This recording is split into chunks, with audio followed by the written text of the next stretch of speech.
Pour dire, évidemment, nous avons gagné, je veux dire, qu'en 2024, Inch'Allah, nous gouvernerons. Je dis évidemment, nous donnons le meilleur de nous-mêmes pour répondre aux aspirations de nos populations. La renaissance africaine est claire, ce 21e siècle, l'Afrique doit s'affirmer, exactement. Nous sommes en train de donner, nous aurons toujours le meilleur de nous-mêmes, évidemment, pour que cela se passe de la meilleure manière. Nous avons dit que, bien évidemment, les besoins de nos populations sont réels, je te disais tout à l'heure. Évidemment, indépendance réelle, démocratie réelle, bonne gouvernance et travail, je veux dire, c'est des éléments vraiment indispensables si nous voulons vraiment que, en ce 21e siècle, voilà, l'Afrique se développe comme nous le souhaitons. Là, tu vas me dire, au-delà de ça, évidemment, il y a une sécurisation, une stabilité de nos États qu'il faut garantir, nous en sommes conscients, je veux dire. Exactement, en mettant fin, évidemment, à tous ces mouvements de rébellion, de sécession. Au Sénégal, on a l'exemple évidemment du MFDC, la rébellion casamançaise, née en 81 évidemment. Jusqu'à aujourd'hui, exactement, qu'on dit vaincre, mais exactement, à chaque instant, évidemment, pour profiter, je veux dire, des événements ou de l'obscurité nocturne, évidemment, pour perpétrer soit ce qu'on appelle des dévalisages de boutiques, exactement, ou alors des coupures de route, exactement, en cambriollant, je veux dire, et en dépouillant, je veux dire, même, je veux dire, les voyageurs, exactement, de leur sous. Mais il a dit, évidemment, au MFDC classique, on disait exactement, assez ajouté du banditisme, ou alors des bandits se sont mêlés ou veulent, je veux dire, s'approprier, je veux dire, exactement, œuvrer sur le terrain au nom du MFDC. En tout cas, la logique MFDC n'a pas été ça, exactement. Le MFDC était toujours une rébellion, je veux dire, exactement, qui, il a sa manière d'agir. Donc voilà, mais au Sénégal, je dis ça, c'est le premier problème quand même dans la région australe, exactement. Vaincre le MFDC, jusque-là, le cas MFDC n'est pas résolu. Les plateformes revendicatives originales, je veux dire, cette plateforme, exactement, a eu quand même, je veux dire, il y a, tu vas me dire que je dirais quand même, il y a des avancées par rapport à ce qui est défini comme plateforme. Dire qu'évidemment, la solution n'est pas, je dirais, c'est pas question d'impossible, mais la solution aurait dû se faire depuis. Donc voilà, les différents gouvernements qui se sont passés, exactement, ont laissé continuer ce phénomène, exactement. Exactement, chaque fois, évidemment, on voit que même les populations locales, je veux dire, font des marches, évidemment, dénonçant la violence locale, disent que voilà, ce qu'ils souhaitent, c'est la paix, et donc voilà. Jusque-là, voilà, cette crise continue. Je disais donc, au-delà, évidemment, quand on parle de stabilisation, de sécurisation de nos États, évidemment, la zone australe, évidemment, c'est ça le phénomène. Sinon, évidemment, l'intérieur du pays, évidemment, c'est, bon, je dirais, le petit banditisme, exactement, orchestré, ou alors des vols de bétail, exactement, ou trucs comme ça, mais je dirais quand même, dans l'ensemble, le territoire sénégalais, au-delà de la région australe, semble plus ou moins apaisé. Donc voilà. Quoi qu'il en soit, nous allons agir davantage, évidemment, tu vas me dire, en concertation avec nos pays voisins limitrophes, évidemment, comme on dit, la sécurité, évidemment, d'un État passe, évidemment, par ses voisins. Et donc, stabiliser notre État ne peut se faire, évidemment, si nous aidons nos pays voisins à se stabiliser. Le cas du Mali est le plus parlant, exactement. La région du Nord, l'Azawad, exactement, que les islamistes tentaient, évidemment, de prendre, évidemment, a été récupérée. Mais je veux dire, la rébellion nordique demeure encore. Donc voilà, et aussi, ça c'est un point sur lequel, évidemment, ensemble, nous allons jouer.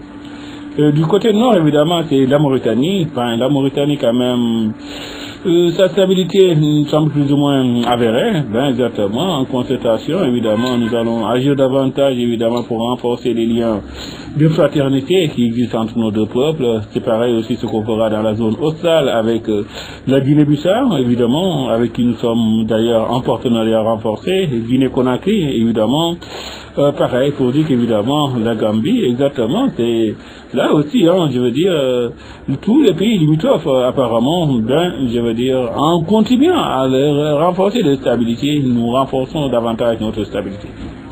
Sur ce point-là, donc, voilà. Évidemment, tu me diras exactement qu'en est-il, je veux dire, de l'aspect économique. La Renaissance est claire.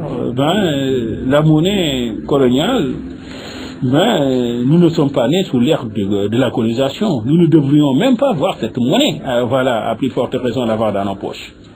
Donc la Renaissance est claire, c'est une monnaie que nous ignorons son existence et que dès que nous serons au palais, Inch'Allah, nous saurons quoi en faire. Exactement. Donc voilà, évidemment, ce qui nous intéresse, c'est une monnaie africaine qu'on appelle le fric, l'Afrique ou fric même, je veux dire, exactement, par rapport évidemment à la dénomination continentale, exactement, dit qu'évidemment c'est une monnaie africaine qui nous intéresse, exactement, que l'Afrique et la Renaissance africaine dont nous parlons chaque jour, je veux dire, tout Africain puisse s'identifier par rapport à la monnaie continentale, c'est notre vision, c'est notre choix. Donc voilà, nous allons œuvrer davantage exactement pour que cette monnaie continentale puisse exister, garantie par le Fonds monétaire africain, exactement, avec un marché commun africain, exactement, et tout ça évidemment pour que voilà, nos États puissent progresser, nos États puissent avancer. Nous avons parlé aussi quand même de la je veux dire, la multiplicité de nos entreprises nationales et que voilà, je ne dirais pas toutes les entreprises seront nationalisées, mais il y a un secteur quand même qui restera toujours public. Et ce secteur sera 100% national. Donc voilà, au-delà de ça, évidemment, ce qu'on a dit, évidemment, c'est l'économie en tant que telle. Au-delà, la monnaie, j'ai toujours dit, la monnaie n'est qu'un support. L'économie sénégalaise, tout le monde sait que le Sénégal toujours a été soutenu, toujours, comme on dit, par ce secteur d'activité traditionnelle. J'ai toujours donné le secteur de l'agriculture, le secteur de l'élevage, le secteur de la pêche, le secteur de l'artisanat. C'est ça toujours qui avait fait quand même que le Sénégal, comme le disent mes frères maliens, a été toujours debout. Exactement. Donc voilà, le Sénégal évidemment a été toujours debout par ses 4 piliers, quatre pieds évidemment, agriculture, élevage, pêche et artisanat. Voilà, je veux dire, en ce 21e siècle, nous allons redynamiser ces 4 secteurs. Évidemment, nous allons parler aussi de l'économie de services, comme on dit, tout ce qui est prestation de services, évidemment. Les sciences et technologies, évidemment, nous allons agir davantage, comme on l'a dit, avec la vision dégagée, qu'en 2035, Inch'Allah, ou avant 2035, évidemment, qu'un satellite de Sénégal Télécom envoie son satellite en télécommunication et que dans d'autres secteurs, dans d'autres États, nous allons impulser une dynamique pareille. Voilà, pour que voilà, la renaissance scientifique exactement africaine puisse s'afficher de la meilleure manière. Donc évidemment, au-delà de l'économie, j'ai pas détaillé cette fois-ci, j'avais détaillé la dernière fois. Donc évidemment, nous allons agir aussi la santé. Je pense que c'est un sujet vraiment qui pose, qui est réel aujourd'hui et voilà, qui, je veux dire, ça répercute sur les autres secteurs d'activité. Évidemment, je pense que le cas coronavirus est là parlant avec les confinements et je veux dire, l'activité même économique est paralysée, et je dis gravement d'ailleurs. Quand on est obligé de rester à la maison la moitié des 24 heures de la journée, je veux dire, 12 heures par jour, et que quand on sort, évidemment, on est obligé, on est contraint par certaines réalités dues encore à coronavirus.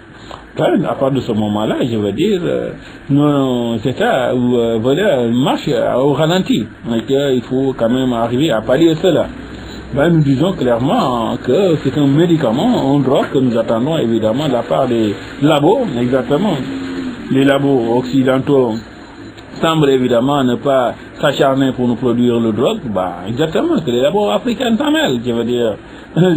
L'Afrique a ses labos évidemment qui peuvent faire la différence. Je te dis toujours en matière de science, ce qu'on nous a toujours appris en médecine, l'obligation des moyens égale l'obligation des résultats.